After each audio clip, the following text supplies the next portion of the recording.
stop walking away from me? Are you serious? I'm talking to you. Get the f out of the ladies' room, Jack. It's gender neutral. Read the signs. I pee with an audience? No. Cheyenne, come on. You're being ridiculous. Cheyenne! Cheyenne, stop it! Use the bathroom. I'll wait outside. I am fine, and if I can't hold it, I won't. That's what pets do. Wait, did you just threaten to pee on my rug? Hey, what's going on, everybody? My name is Jay, and I'm here to tell you about the new original series on Prime Video, Étoile, and help you meet some of the characters. Étoile is a comedy drama series that centers on the dancers and artistic staff of two prestigious ballet companies. One of them is in New York City, led by one of our main characters, Jack, and the other is in Paris, led by one of the other leads, Genevieve. The story kicks off with the ambitious initiative to rejuvenate both institutions by exchanging their top talents. Tensions arise as they pick and choose who will be the ones they send across the pond, but both leads are willing to do what is needed to save their dance companies and bring some much needed excitement back into the ballet world. Let's meet some of the characters you would be introduced to in the series. Jack is the executive director of the Metropolitan Ballet Theater, and from the start, it's clear he's juggling a lot beneath his exterior. He's sharp, pragmatic, and deeply invested in keeping the company afloat, even if it means making uncomfortable decisions. When the idea of a dancer exchange with the Paris company comes up, he sees it as both a bold move and a necessary risk. Jack isn't flashy, but when he does step in, it's with purpose. He has a complicated past with Genevieve, the Paris director, which adds an undercurrent of tension to their collaboration. Beneath the polished surface, Jack is someone quietly wrestling with ambition, loyalty, and the weight of leadership in an evolving world. Genevieve is the director of Le Ballet National, and the kind of leader who moves with quiet confidence and calculated intent. She's poised, intelligent, and deeply intuitive, someone who reads a room before ever saying a word. Taking over the Paris company in the time of transition, she brings a clear vision and a willingness to disrupt old systems. Even if it means staying relevant, her proposal to partner with New York isn't impulsive, it's strategic, forward-thinking, and a little risky, just like her. There's an emotional undercurrent to her calm, especially when it comes to Jack, but she keeps her cards close. Genevieve is thoughtful but firm, elegant but unafraid to make hard calls, always walking the line between tradition and transformation. Cheyenne is the principal dancer for the Paris company. From the moment we meet her, on a fishing boat of all places, you can tell she's not your typical ballerina.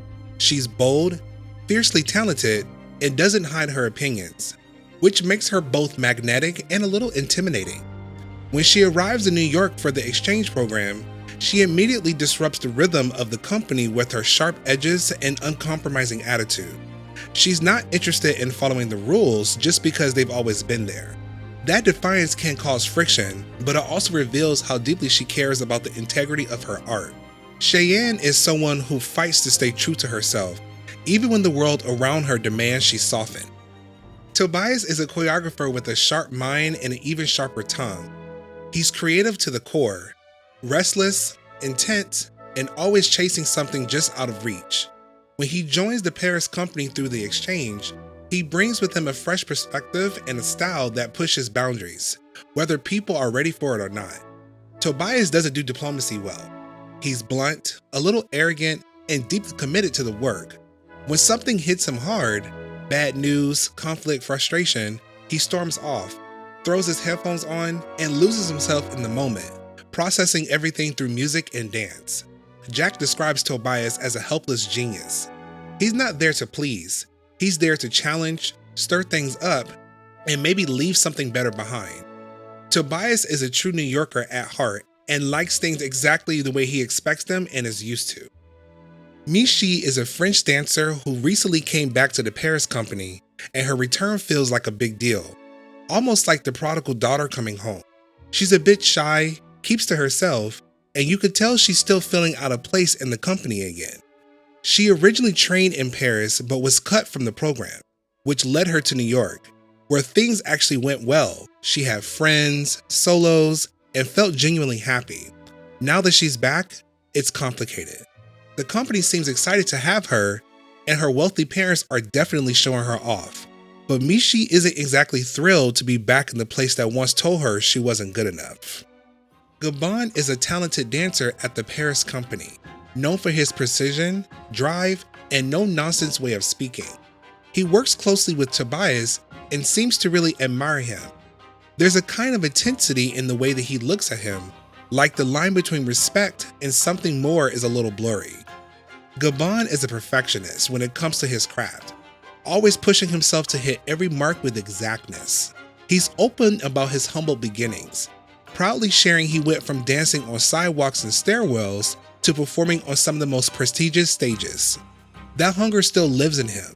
You can see it in the way that he moves, like he's still proving to himself that he belongs. Gaban is the kind of dancer who's not just chasing greatness, he's living it, one step at a time. Guyel is a former New York dancer who walked away from the spotlight, only to be pulled back in when the art, and someone from his past, called him home. He's quiet, grounded, and carries a certain heaviness, like someone who's lived through both the highs and the heartbreaks of ballet. There's a deep physicality to him, even when he's still, like he's always listening to the music in his bones. Returning to the stage isn't easy. It stirs up old doubts and emotions he thought he'd bury. But Guyel isn't driven by ego. He's moved by something quieter, more soulful, like a need to prove to himself that he still has something to give. He's not flashy, but there's a quiet intensity to him that makes it hard to look away. Chrisman is a man of wealth, influence, and unshakable presence. As the main financial backer behind the Paris-New York exchange, he plays a powerful role in shaping the future of both academies. When we first meet him, he boldly interrupts a strategic meeting between Jack and Genevieve, reminding everyone who really holds the purse strings. Though he's ruthless in business and fully aware of the power his money brings, Chrisman has a genuine love for ballet. It's his one soft spot, the rare thing that pulls emotion from someone who otherwise operates with cold precision. For all of his control, Chrisman's involvement in ballet isn't just financial, it's deeply personal. If you're looking forward to meeting these characters, be sure to check out the new hit series Étoile, now streaming on Prime Video.